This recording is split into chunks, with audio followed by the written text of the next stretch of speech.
Hi, I'm Tim Gibson. I'm going to talk to you about the International Building Code voltage calculations.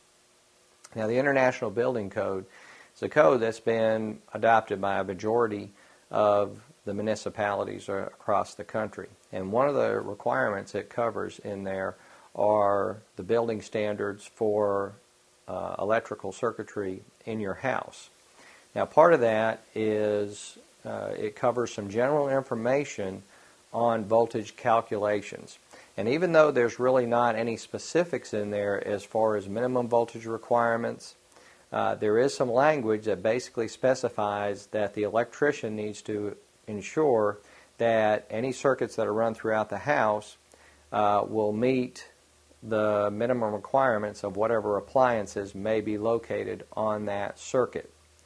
And essentially, the science behind this is that as you run longer wires in the house on a single circuit, the longer the wire, the more resistance there is, and the more resistance in the wire, it'll actually reduce the voltage that can flow throughout that. And that's because the amperage that's available to be drawn is constant, either a 15 amp circuit or a 20 amp circuit. And that's all a calculation of voltage and resistance.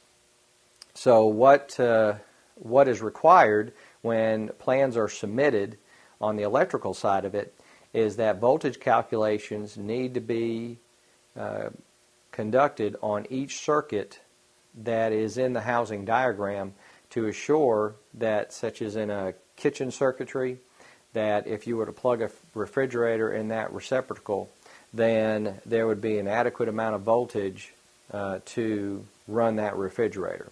As in with any other circuit that's in there, whether it's running a toaster or a microwave or other things. So essentially, circuits have to be designed so that they are only a certain length, only allowing a certain resistance, so that you can provide consistent voltage. And again, that is something that is checked and approved by the local building codes department.